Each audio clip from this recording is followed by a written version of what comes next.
une révision très, très simple et très banale de ce que vous connaissez déjà. Donc, je vais vous partager mon écran, si ce n'est pas déjà fait. Donc, entire screen. Donc, vous informez vos camarades qu'on a commencé. Hein. Si jamais vous avez le moyen de les contacter, vous les informez, comme ça je ne serai pas obligé de redire ce que j'ai dit. Donc, théoriquement, j'ai partagé l'écran.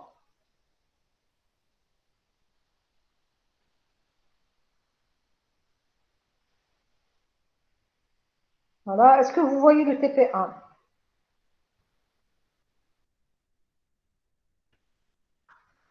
S'il vous plaît. Oui, on le voit, madame. Oui, madame, on voit. D'accord, très bien. Donc, comme vous le savez sans doute, parce que je vous ai envoyé l'énoncé du TP1, TP2. Donc, TP1, il n'y a rien de sorcier. C'est juste comment je peux travailler avec le paradigme programmation procédurale en utilisant le Java. Donc, quand je dis programmation procédurale, c'est la toute première programmation que vous avez appris dès la première année, lorsque vous avez travaillé vos TP avec le langage C. En fait, la programmation procédurale, c'est quoi? C'est un seul bloc monolithique de votre programme. Vous avez dans ce bloc monolithique de votre programme toutes les instructions relatives au traitement que vous avez programmé, ils sont à l'intérieur. Tout d'abord, vous avez la déclaration des procédures et des fonctions, la déclaration des variables globales. Ensuite, dans chaque procédure, dans chaque fonction, vous mettez la déclaration des variables locales et les instructions relatives au traitement de la procédure ou bien de la fonction. Tout ça, il est enregistré sous un seul fichier, un nom fichier, que vous exécutez à la fin. Ça, c'est cette façon de programmer, c'est de la programmation procédurale. Ça veut dire que vous organisez votre programme sous forme de procédure, que vous mettez toutes les procédures dans un seul bloc qui porte un nom et que vous exécutez ce nom de fichier à la fin. Donc, le TP numéro 1, justement, son but, c'est de faire un rappel de cette petite programmation procédurale qui, plus tard, devient pas programmation procédurale, mais plutôt programmation orientée objet. Du fait que maintenant, on peut profiter du paradigme orienté objet avec les nouveaux langages tels que Java, le C++, le C Sharp, et ainsi de suite. Tous les langages de programmation actuels nous offrent justement ce paradigme orienté objet, et de ce fait-là, on peut organiser notre programmation pas sous forme de procédure en un seul bloc monolithique, mais plutôt sous forme d'un ensemble d'objets interconnectés entre eux en vue de réaliser un traitement global. Voilà. Donc, exercice numéro 1, le voici. Donc, c'est juste say hello, donc c'est juste hello world, un message, juste histoire de commencer avec la programmation procédurale. Donc, vous voyez bien une seule classe ou bien une seule procédure qui comporte un affichage. Il n'y a aucune structure dessus. Il n'y a aucune structuration à l'intérieur. Donc, sans plus tarder, je vais aller dans le Java Eclipse, donc l'IDE Eclipse, et je vais créer, donc comme vous avez eu l'habitude de le faire, un Java Project que je vais appeler, bien sûr, il faut respecter le nom du TP, donc de l'exercice. Donc, ça sera TP1 EXO 1. Je vais appeler TP1. Bon, pardon. TP1 EXO 1. Et je vais valider. Voilà, donc mon projet il a été créé. Maintenant, je peux afficher la structure de ce projet-là. Je vais aller vers Windows et j'affiche des fenêtres. En l'occurrence, la fenêtre qui m'intéresse le plus, c'est le navigateur. Donc, je clique sur le navigateur et j'affiche. Donc, du coup, il me donne la structure de mon projet qui est TPA EXO 1. Voyez bien ici, dans le fichier, dans le répertoire SRC, c'est là où je vais insérer toutes mes classes. Donc, toutes les classes, je vais les insérer ici. Et une fois ces classes qui portent comme extension .java seront compilées, ils vont être traduites avec le même nom de classe, mais avec l'extension .class. Donc, c'est le bytecode, c'est le fameux code qu'on appelle le bytecode. Voilà, donc ici, la première classe, c'est TP1 EXO 1, toujours, elle porte le même nom que le projet. Donc, je vais la créer, TP1 EXO 1 comme classe. Pardon, la souris coince un peu.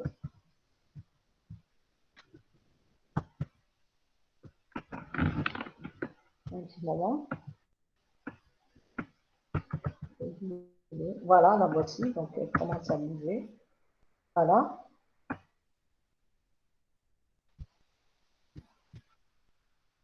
Avec le bouton droit, qu'est-ce que je fais? J'ajoute une classe carrément.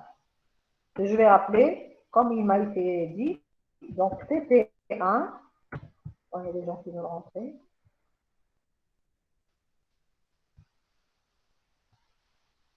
TP1, exemple 1. Donc, il porte le même nom que le projet. Voilà, finish. Et cette classe, je vais coller le code qui m'a été donné dans le PDF. Donc, vous voyez ici, le code qui m'a été donné, c'est celui-là. Je l'ai copié et je l'ai collé ici. Mais en le collant, il me le donne en une seule ligne. Je ne sais pas si je peux le restructurer en plusieurs lignes. CTRL-I, non. Ce que je peux faire, si vous avez le collage, il se fait sur une seule ligne, vous pouvez faire la chose suivante. Vous allez à WordPad.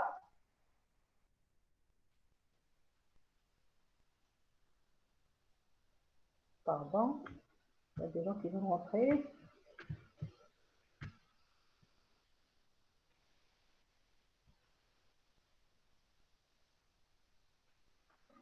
Voilà. Donc, vous allez à WordPad.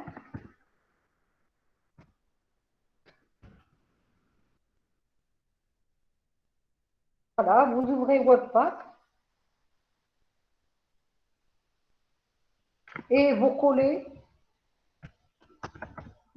votre code. Il se présente sous une seule ligne. C'est pas grave. Donc, on peut le ramener en Word. Donc, ça sera moins de problèmes. Donc, TP1, voilà, celui-là. On va l'ouvrir.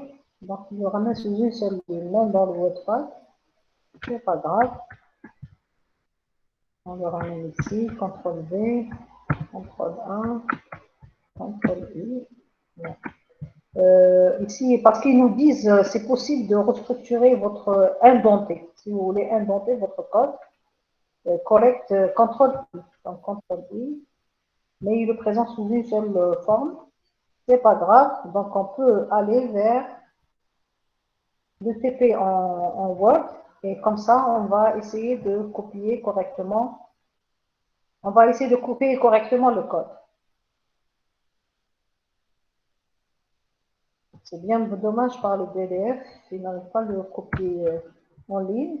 Donc, on essaie une dernière fois. On n'y arrive pas. Donc, je fais ça CTRL-I. Non, je vais le restructurer, c'est pas grave. Donc, j'ouvre le PDF, le Word plutôt.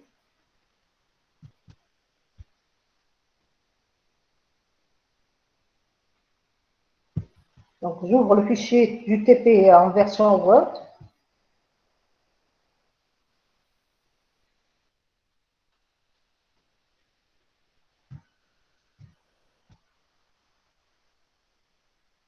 Voici la version Word du TP.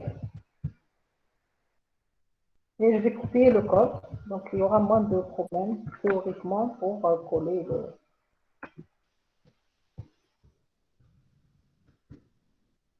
Donc, voici le code. Je vais le coller ici. Donc, voici. Donc, je peux directement lancer l'exécution.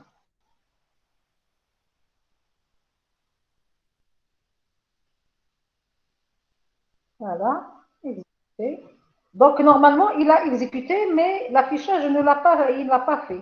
Est-ce que quelqu'un peut me donner la raison pourquoi? Pourquoi? Ah, le voici. Ah, il s'affiche finalement. C'est pas comme le C-Sharp. Donc, voici. Donc, j'exécute. Voilà, j'exécute et il me donne Hello World tel que c'est affiché dans ce message. Finalement, ce message, c'est juste l'affichage d'un message Hello World. Ça, c'est très simple. On peut aller vers un deuxième exemple.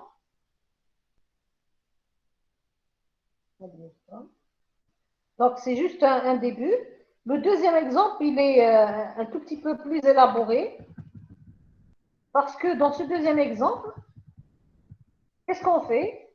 On fait un traitement non seulement d'affichage, mais en plus de la, si vous voulez, c'est l'affichage avec la lecture. On fait une lecture, on fait des affichages. Donc, on va copier cet exemple-là. Donc, c'est un exemple d'un nouveau projet. Donc, on va essayer de créer un nouveau projet qui s'appelle TP1 Exo 2. Donc, dans ce projet toujours, je vais créer une classe, donc nouvelle classe qui s'appelle TP1 Exo 2. Bon, je vais respecter la même dénomination. Donc, je ferme cette première classe. Et dans dans ce deuxième projet, je vais coller les instructions qui m'ont été données. Bien sûr, il faut supprimer ce qui a été donné ici comme plus. Donc, ici, vous avez des plus sous forme de lettres. Voilà, donc je vais les supprimer tous.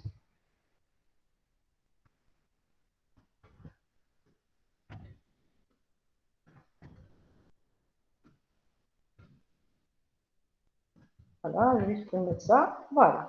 Donc, il me reste ce code-là. Donc, je vais faire CTRL A. Ensuite, je vais cliquer CTRL I pour pouvoir le restructurer de façon indentée. Donc, pour augmenter l'indentation. Voilà, donc, je termine avec cet accolage. Je mettrai à la fin. Donc, finalement, ce code, qu'est-ce qu'il fait?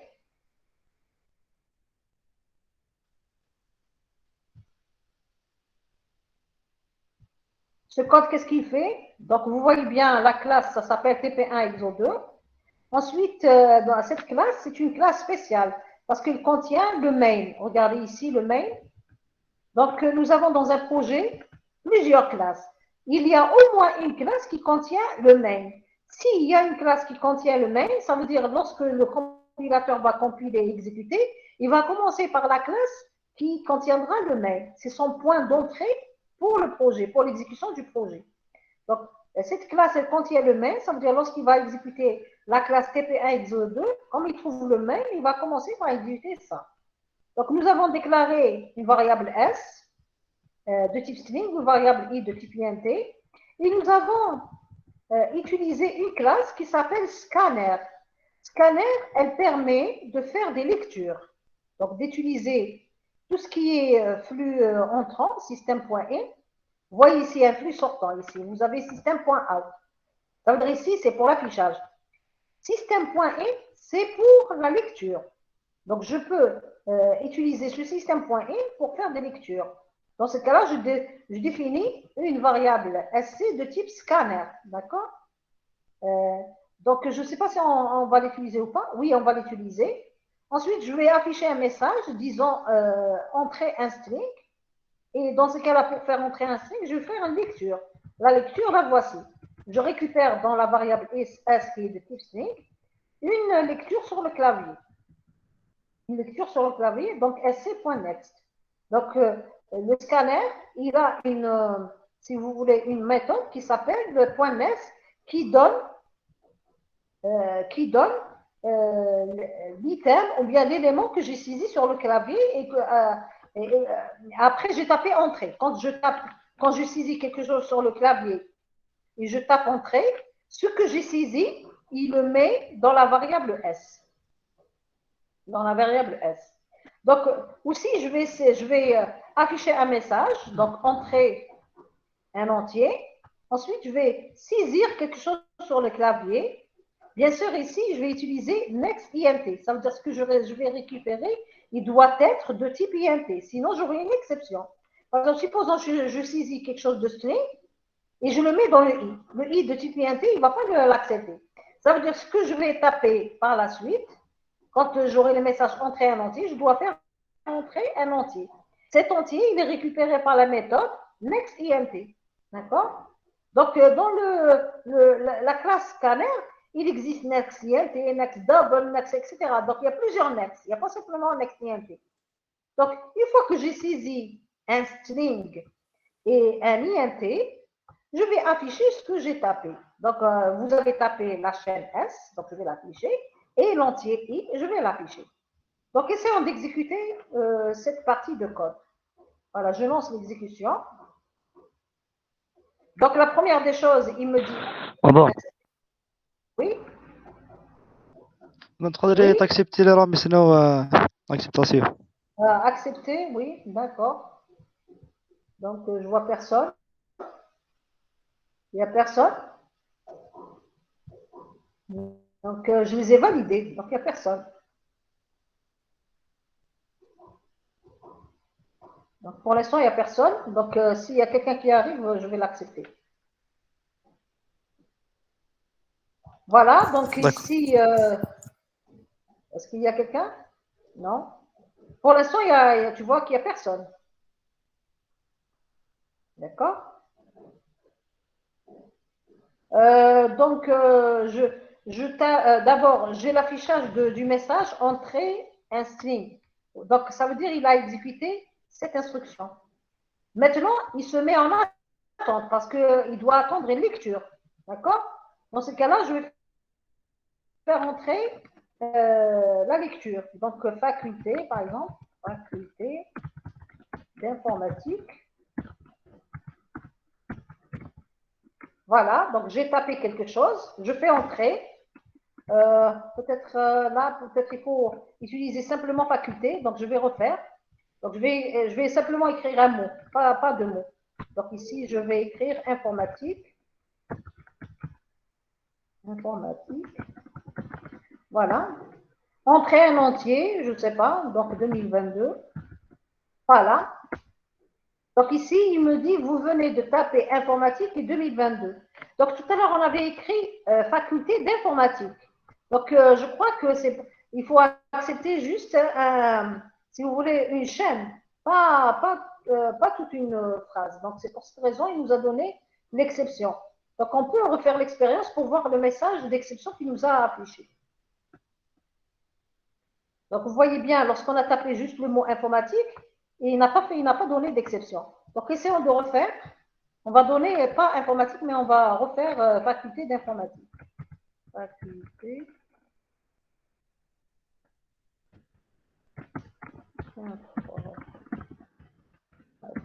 Voilà. Donc ici, vous voyez bien, j'ai donné une chaîne, ensuite une deuxième chaîne, séparée par un espace. Donc on voit bien ici, il nous donne une exception. On va lire cette exception. Voilà. Exception.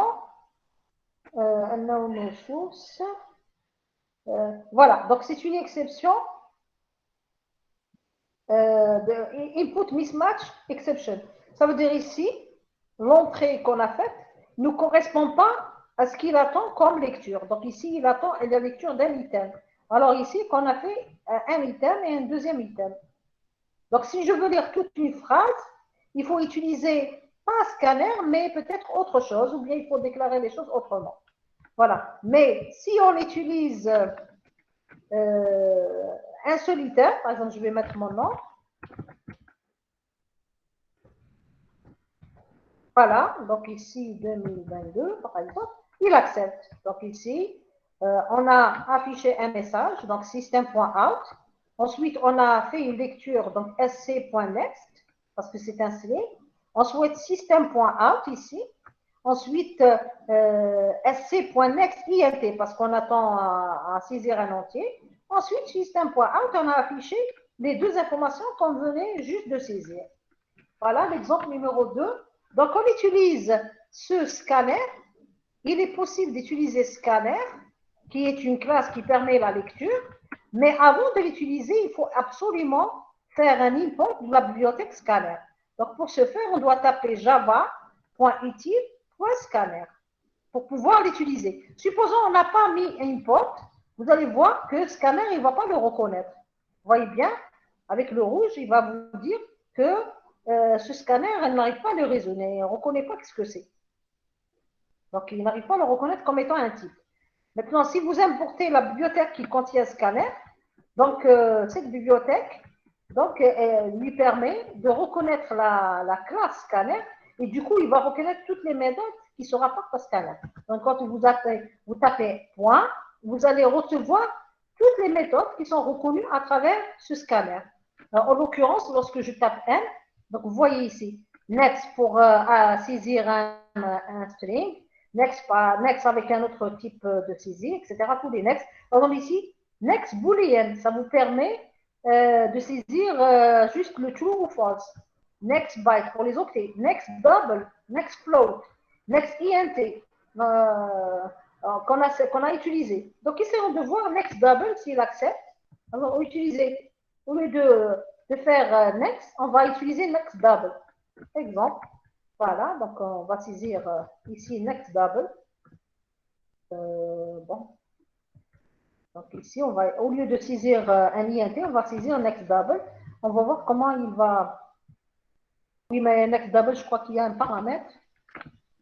Next double. Attendez, on va voir.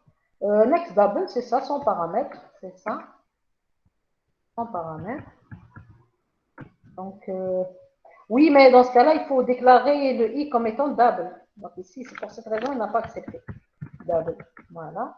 Donc, on va saisir, on va exécuter ce code. Oui, attendez, qu'est-ce qui se passe? Donc ici, double i. Il y a double parenthèse. Ah oui, erreur de syntaxe, oui, le double code, le double parenthèse. Voilà, donc on va exécuter. Voilà, donc par exemple, je vais taper GR.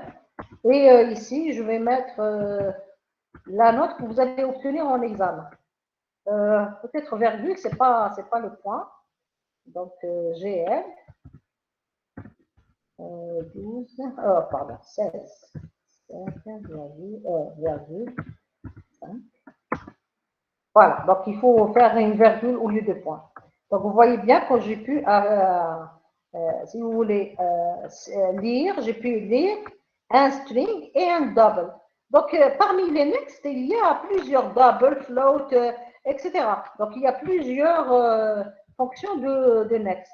Next short, next long pour les entiers longs, l'entier court, etc. Vous avez next int et next float, c'est comme double, next byte comme pour les octets, next double pour les réels, et ainsi de suite. Donc tous les next, vous pouvez les tester pour voir comment ça marche cette méthode. Alors, s'il vous plaît, lorsque je tape le point, et j'aurai, si vous voulez, ce tableau de fonctions possibles que je peux taper à côté de SC. Ce tableau, ça s'appelle comment? Eh bien, ça s'appelle l'intelligence. L'intelligence, c'est le tableau qui s'affiche à moi de toutes les fonctionnalités que je peux utiliser à un certain moment où je suis en train de taper du code. Par exemple, ici, je tape le point, il va me donner toutes les méthodes que je peux taper devant le mot système. Donc, j'aurai système error, système in, si je veux faire une lecture, système out, si je veux faire un affichage, et ainsi de suite. Donc, ce tableau, ça s'appelle l'intelligence. Donc, je vais l'écrire ici, intelligence. Intelligence. Ça se prononce, ça s'écrit comme ça. Et intelligence. Intelligence ou bien avec C à la fin, je ne me souviens pas. L'essentiel, c'est l'intelligence, d'accord? Donc, c'est le fameux tableau qui vous permet d'avoir une aide contextuelle de l'ensemble des fonctionnalités que vous pouvez taper à un moment donné de votre code. Voilà, donc on a terminé l'exercice numéro 2. On passe directement à l'exercice numéro 3, très très facile. Donc, parce que dans ce premier TP, il suffit, vous n'allez pas programmer. Vous allez programmer peut-être une question qui vous a été demandée à la fin.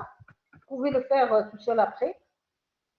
Mais sinon, ce qui vous a été donné, vous le prenez tel que et vous le testez. Voilà. Donc, j'arrive à l'autre code. Désolée, ma souris elle bloque un peu de fois. Voilà. Donc, le code, on l'a expliqué. Donc, on a répondu au fur et à mesure à ces questions, que font les lignes, etc. Lecture, affichage. Voilà, exercice numéro 2. Donc, ça sera notre TP1 exo 3. Donc, on va essayer de copier le code. D'abord, commençons par cette partie. On copie cette partie. Donc, on va essayer de créer un nouveau projet. Donc, un nouveau carrément projet. Java. On l'appelle TP1 exo 3. Et dans ce projet, on va créer une classe dans SRC. Donc, nouvelle classe. Donc, TP1 exo 3. Et on va carrément copier le code qui nous a été donné dans le PDF. Voilà, donc la première partie du code. On continue la copie. Bien sûr, au fur et à mesure, on explique un peu le contenu de ce code et ce qu'il va faire comme traitement. Donc ici, vous avez une case.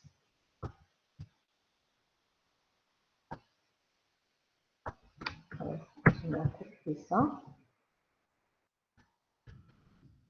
Ensuite, je continue ce qui reste.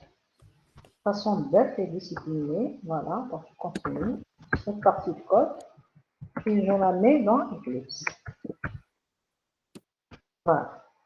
Donc, théoriquement, j'ai copié le tout. Donc, essayons d'expliquer un peu ce code-là. Donc, ce code utilise aussi la bibliothèque Scanner. Parce que vous voyez bien, ici, on fait des lectures.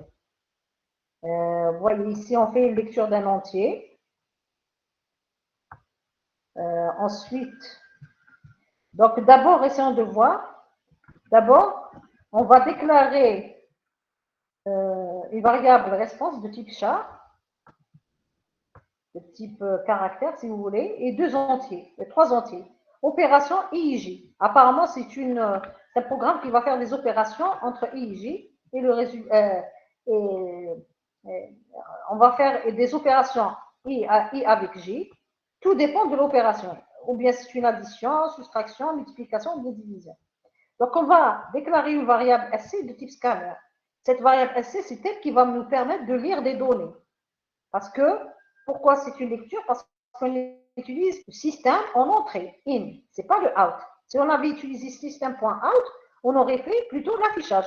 Par exemple, ici, on a utilisé system.out, on a fait un affichage. D'accord? Voici l'affichage qu'on va faire.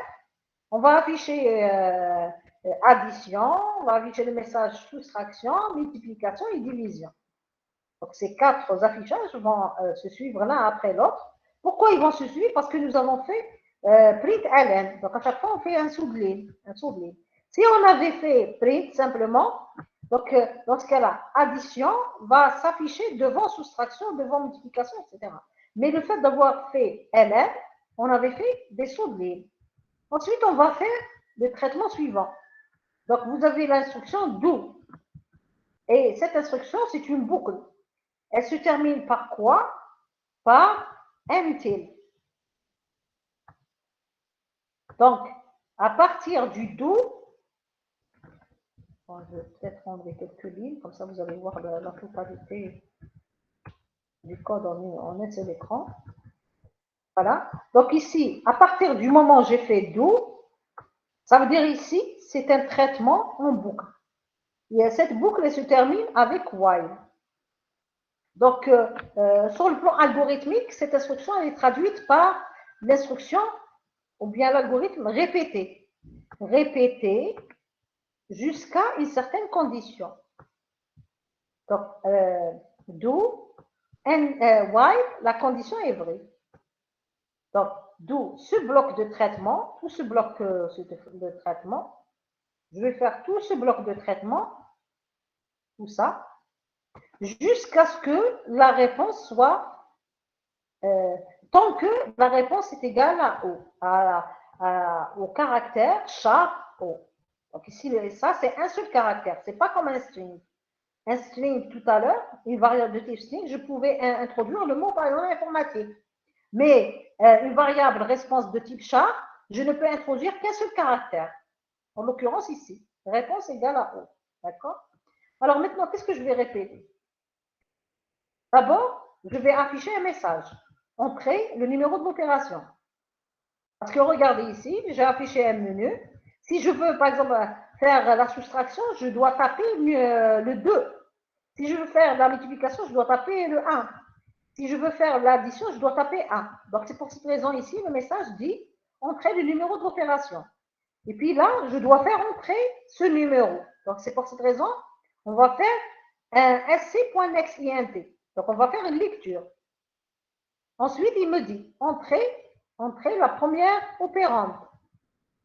Et dans ce cas-là, je dois saisir la valeur de i par sc.nextInt. Parce que i, c'est un int. Ensuite, je dois faire afficher un message pour entrer la deuxième opérande, qui est celui-là. Ensuite, j'affiche,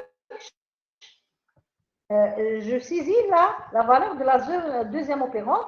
Donc, ça veut dire que je vais faire entrer la deuxième opérande par sc.nextInt. J'ai aussi, il est de type int.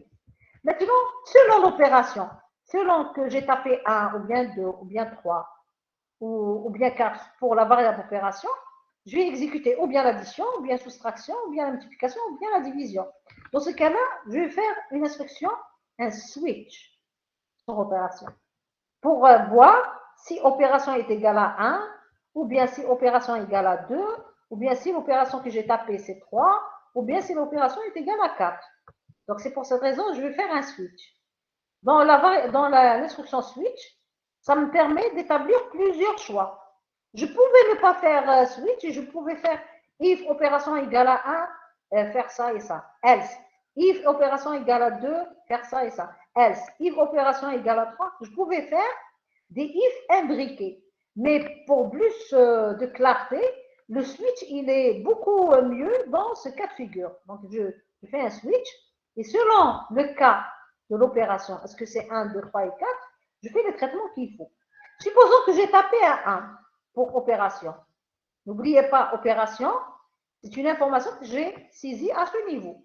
Donc, ici, j'ai une information sur opération. Donc, supposons que j'ai tapé 1, ça veut dire l'opération à exécuter, c'est une addition. Donc, je vais afficher.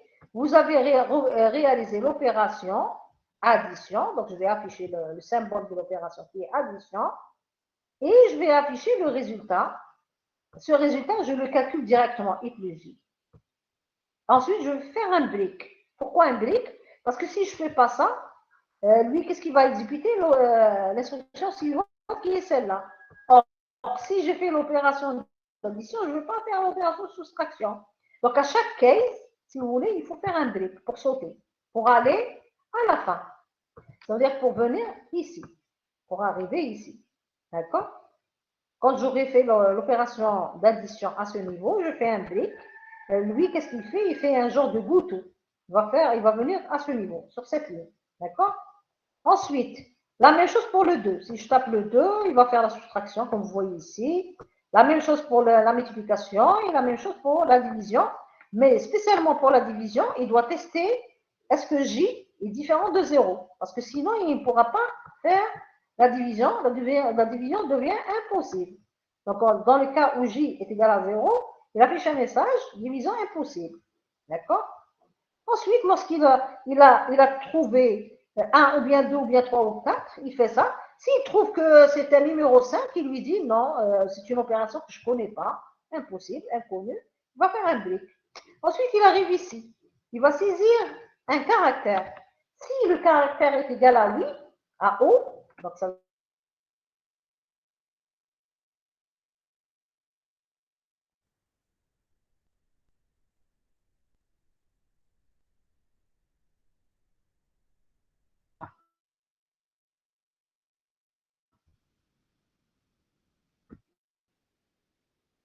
Voilà. Donc, essayons d'exécuter.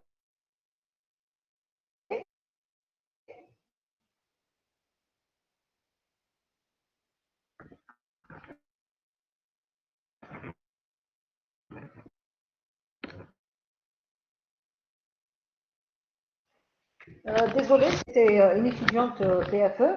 Donc, regardez, donc d'abord, j'affiche ce qu'on a tapé ici. Regardez ici, ce qu'on a tapé ici. On les affiche, voilà, c'est le menu qu'on a affiché ici. Voilà, ça s'affiche ici. Ensuite, vous avez un message, entrez le numéro de l'opération, qui est celui-là. Donc, je vais faire entrer un numéro. Supposons que je vais faire entrer la division. Voilà, il me donne entrer la première opérante. Par exemple, je vais taper, par exemple, 18. Ensuite, entrer la deuxième opérante. Supposons que je tape 0. Théoriquement, il va me dire impossible. Voilà, donc impossible de réaliser l'opération. Voulez-vous continuer, oui ou non? Donc, je vais taper O. Je veux continuer. Ou bien, je vais taper O, voilà. Attendez. Il faut taper peut-être en majuscule parce que là, il fallait convertir uppercase et lowercase. Donc, je vais faire, par exemple, opération 4. Donc 16, ensuite je vais mettre 0. Ensuite, il faut que je tape le O en majuscule parce qu'il fallait le transformer. Voilà. Entrer les numéros d'opération, par exemple 4. Je fais par exemple 16 pour avoir. Ensuite, la deuxième, c'est 8, deuxième opérante. Donc le résultat, c'est 8. Donc 16 divisé par 2, c'est 8. Voulez-vous continuer? Oui, je veux continuer. Opérante 12, numéro d'opération 12.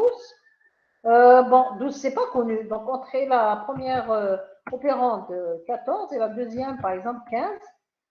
Opération inconnue, parce que j'ai tapé 12 comme étant le numéro d'opération.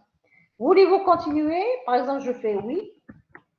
Je veux faire une addition. Donc, je vais taper 1, ensuite 18, plus 12. Voilà. Donc, normalement, il me donne 30. Il me dit, voulez-vous, vous avez réalisé l'opération 1 et le résultat est, etc. Bon, je vais admettre les gens. Voilà. Donc, vous voyez, donc à chaque fois, on est en train de tester ce programme. C'est parce qu'il y a le do while. Donc, c'est répété jusqu'à ce que l'opération, à ce que la condition ne soit plus valable. Donc, supposons que je vais faire la multiplication. Donc, c'est 3. Donc, je vais mettre 21 multiplié par 4. Donc, il va me donner le résultat, 84. Voulez-vous continuer? Oui. Et une dernière test, c'est la soustraction. Donc, je vais mettre l'opération C2. 78, par exemple, moins 8, va me donner 70. Voilà, donc j'ai testé un peu, à peu près toutes les opérations. Donc, vous voulez continuer? Non, je ne veux pas continuer. Donc, c'est la fin. C'est la fin du programme. Donc, je pouvais même afficher ici fin du programme. Donc, voici l'exemple numéro 3. Très simple. C'est quelque chose qui répond au paradigme programmation procédurale. Parce que vous voyez bien, ici, tout un traitement, il est décrit dans un seul endroit, dans un seul fichier, en un seul bloc monolithique. Et de ce fait-là, ce programme-là, c'est un programme procédural. Est-ce que vous avez compris? S'il vous plaît, est-ce que vous êtes là?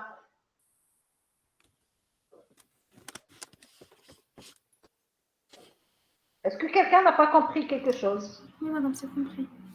Est-ce que c'est clair? Oui, madame, c'est clair.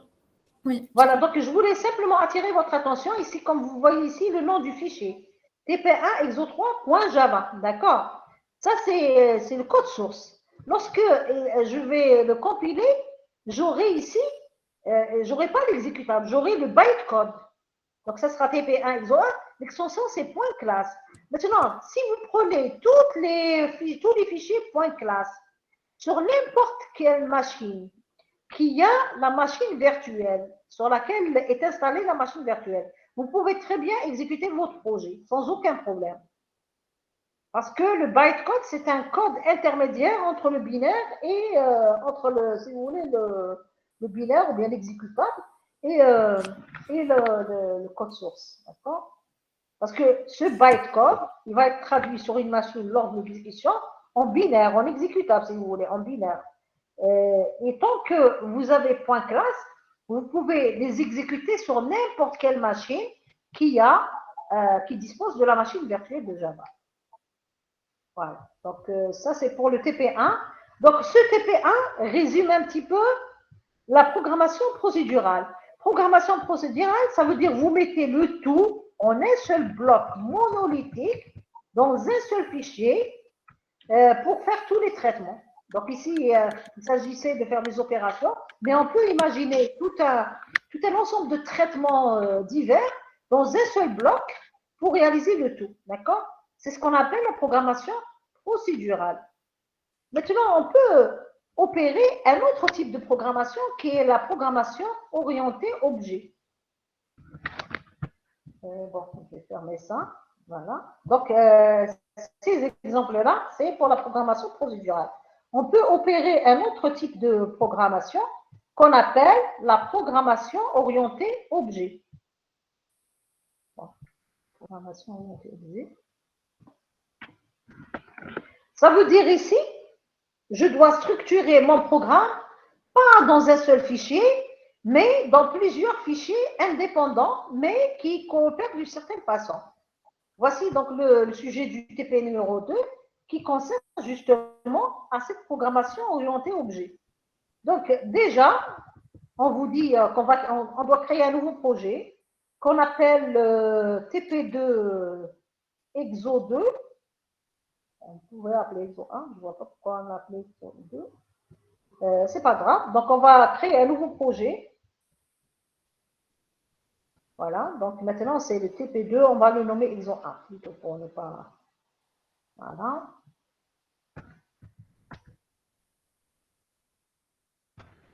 Bien, on va respecter TP2.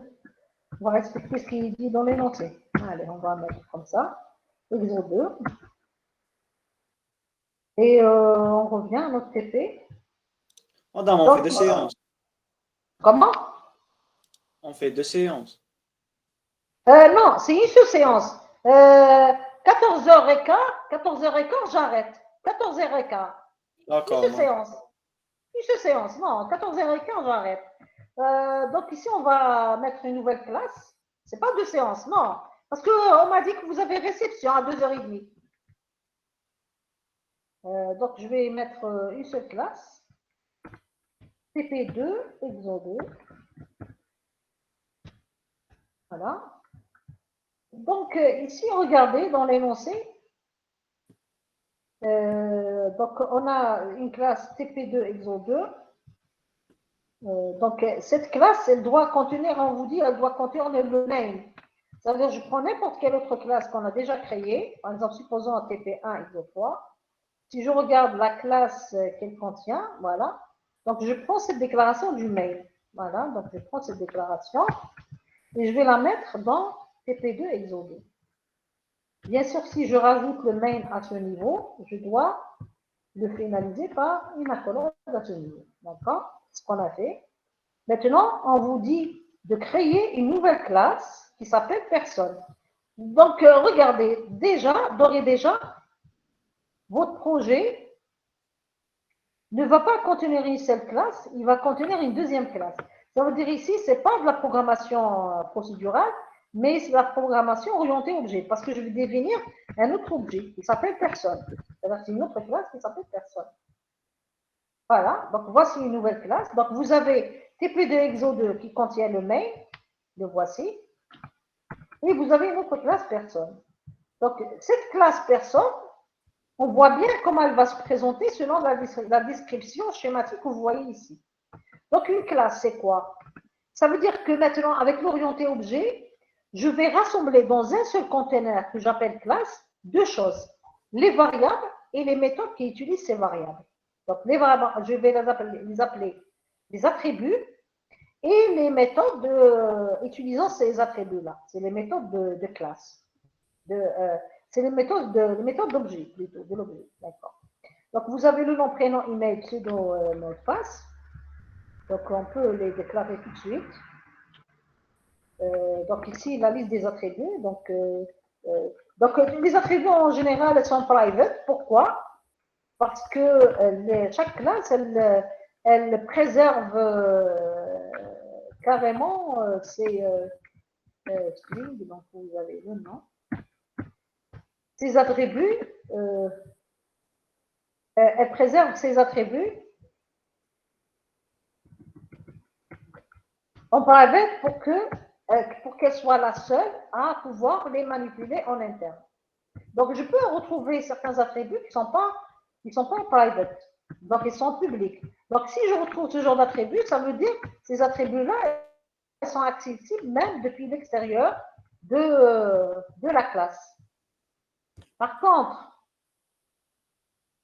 un attribut private, il n'est accessible qu'à partir de la classe. Seule la classe peut manipuler ce genre d'attribut. Vous avez pseudo et mot passe. S'il vous plaît, quand arrive 2h15, vous me le dites pour que j'arrête instantanément. D'accord? Vous me dites quand on arrive à 2h15.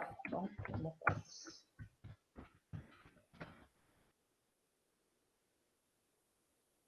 Mot passe, voilà. Donc, ici, j'ai déclaré, si vous voulez, la première étape, c'est la déclaration des attributs. Donc, la deuxième étape, c'est déclarer les constructeurs. Donc, ici, quand on commence la programmation de Java, on le fait tout seul, mais quand on connaît comment programmer un petit peu, on peut le générer directement. Donc, ici, parmi les sources, on peut générer les constructeurs. Donc, ici, vous avez constructeur using fields. Donc, je peux générer un constructeur sans attribut. Donc, si vous voulez un constructeur vide, qui est celui-là.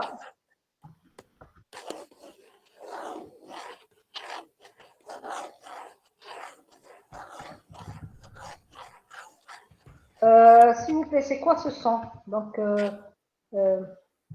ici, je génère un constructeur vide, personne, avec les attributs que vous voyez ici. Donc, le nom, prénom, email, pseudo et mot de passe. Est-ce que je génère le tout? Voilà, donc email, pseudo, le nom, prénom, email, pseudo et mot de passe. Voilà.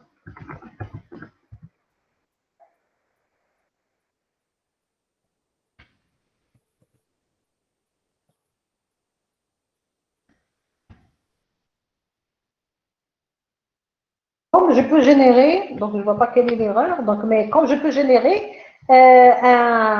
si vous voulez, un constructeur avec attributs. Donc ici, avec tous les attributs, donc je vais les générer ici. Voilà, donc parce que là, il utilise super à cause de la classe mère, mais donc ici, si vous voulez, c'est un constructeur avec attributs. Donc ici, je peux faire la chose suivante. Regardez, ici, je peux faire la chose suivante. Comme c'est un attribut, si vous voulez, c'est un constructeur sans attribut, je peux appeler le constructeur avec attribut, avec les attributs bien spécifiques. Donc, j'appelle ce constructeur avec le this. Donc, je fais ça. Si je fais ça, qu'est-ce que j'aurais réalisé? J'aurais réalisé une chose importante qui est le chaînage de constructeurs. Ça veut dire ici, c'est un attribut vide, donc il ne contient aucun paramètre à l'intérieur des parenthèses. Mais à l'intérieur, je vais lui faire passer toutes les chaînes vides pour le nom, prénom, email, pseudo et mot de passe. Si je fais ça, qu'est-ce que ça veut dire? Il va appeler ce constructeur avec attribut, mais avec ces paramètres-là. D'accord? Quand je fais ça, qu'est-ce que j'aurais fait? J'aurais fait le chaînage de constructeurs. Ici, j'ai fait le chaînage de constructeurs. Donc, j'ai appelé un constructeur à travers un autre. Donc, j'ai fait le chaînage de constructeurs. Je peux générer tout de suite Les getters et les setters, c'est pas la peine de les écrire. Donc ici, voilà, generate getters and setters. Voilà, tous les getters et setters, je peux les générer ici. Donc à ce niveau. Et je n'aurai qu'à les organiser par la suite. Tous les getters et setters. Voilà. Donc get non. Donc je pourrais organiser les choses pour que ça apparaisse plus esthétique. Tous les getters et setters, je les générais de façon automatique à ce niveau. Donc, ce n'est pas la peine que je les écrive moi-même. Voilà, donc ça, c'est relatif au prénom.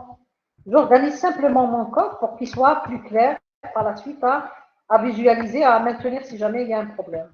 Donc, l'organisation du code, c'est important parce que ça va vous permettre de faire une gestion beaucoup plus facile et beaucoup plus claire. Peut-être que tout est présent devant vos yeux de façon structurée. Voilà, donc ça, c'est le setter de l'email. Donc, getter, son but, je vous fais rappeler, le getter, c'est pour faire la lecture d'un attribut, le contenu d'un attribut. Et le setter, c'est pour faire l'écriture sur cet attribut. Bien sûr, l'écriture, je dois faire introduire une valeur. Donc, dans les setters, vous trouvez toujours avec paramètres. Donc, quand j'appelle le setter, c'est avec paramètres. Le paramètre, c'est quoi? C'est la valeur avec laquelle je vais modifier mon attribut. Le getter, par contre, par exemple, vous voyez ici le getter, vous voyez, c'est toujours son paramètre. Parce que c'est juste une lecture. Vous voyez tous les getters. Et setter, par contre, j'ai besoin d'un paramètre, c'est la valeur avec laquelle je vais modifier la valeur de l'attribut. Voilà. Ça, c'est les getters et setters que vous pouvez générer directement, ce n'est pas la peine de les écrire, parce que l'IDE Eclipse vous le permet. Et on vous dit ici, donc il nous reste 5 minutes, voici donc personne sans attribut, avec attribut, les getters et setters. Et on vous dit qu'il y a deux méthodes, bien trois, attendez. La méthode toString, celle-là, ça permet d'afficher le contenu des attributs de la classe de personne et la méthode à afficher. Donc, on vous dit la méthode toString, voici comment il faut afficher, comment il faut la faire ressortir. Donc ici, on va ramener ça pour voir un peu la structure de ce qu'il faudra écrire comme procédure pour toString. Donc la méthode, donc voici comment il faut faire l'affichage. La personne est, etc., son email est, etc., son pseudo est. Et donc vous voyez bien, donc on va, la méthode toString, donc public, donc c'est une méthode qui va retourner un string qui s'appelle toString, donc on va faire une accolade ouvrante à ce niveau-là. Bien sûr, la fin de cette méthode, c'est une accolade de fermante, ça c'est clair et net. Donc on va la faire tout de suite avant de l'oublier, voilà. Et à l'intérieur, on va retourner, on va faire un vecteur d'une chaîne de caractères. La chaîne de caractères, c'est bien celle-là. Donc la personne est, ensuite on va faire un plus avec le contenu le nom et le prénom de la personne, donc this point get nom, donc on va le faire avec le get nom. Ensuite, on va faire plus pour faire un espace entre le nom et le prénom. Ensuite, plus. Donc, on a terminé avec le nom. Donc, maintenant, on va faire le get, donc this, point get prénom. Voilà, get prénom. Donc, on va faire une virgule. Dans ce cas-là, on va faire un plus pour faire la virgule. Voilà. Une virgule comme ça, on va laisser un espace. Virgule, voilà, donc son email est, voilà, donc on va faire un plus. Ici, on va faire un get de l'email, get. Donc this.get, il faudrait utiliser this. Quoique dans une même place, on peut s'en passer. Get email. On get email. Donc on a fait la lecture de l'email. Donc, on va faire un plus. Le plus, je vous fais rappeler, c'est la concaténation. Donc, c'est concaténer une chaîne avec une chaîne. Donc, plus son pseudo est. Donc, dans ce cas-là, on va afficher le pseudo, plus this.get pseudo. Le voici. Ensuite, on va faire concaténation avec la suite. Donc, la suite, je vais voir qu'est-ce que c'est. Son pseudo est, voilà, plus, donc on va faire une chaîne de caractères, et son mot de passe est, donc dans ce cas-là, on va faire la lecture plus this, point, get, get mot de passe. Voilà, son mot de passe, c'est celui-là. Le mot de passe, c'est celui-là. Voilà, très bien. Très bien. Donc, on a fait les get de tous les get. Donc, on a retourné cette chaîne-là. Donc, essayons de la voir si elle est correcte. Voilà, donc, essayons de la voir. Return.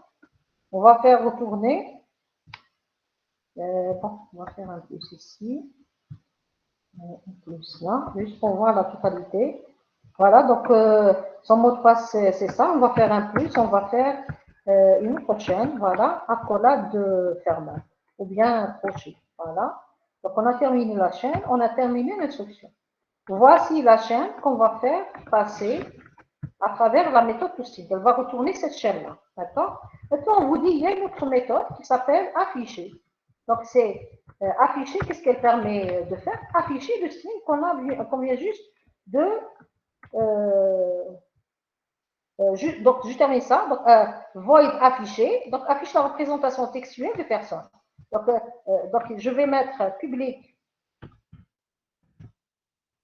void afficher. Donc, carrément une seule ligne. Voilà. Donc, accolade de. Donc, déjà les parenthèses sont paramètres. Et puis là, vous avez l'accolade ouvrante, accolade fermante. Et puis là, qu'est-ce que j'affiche à l'intérieur? This point to string.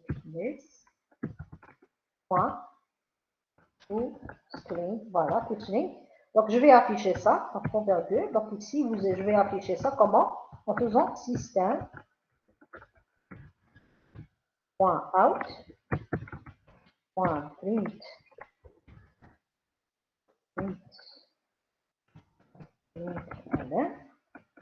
Et je vais afficher cette description textuelle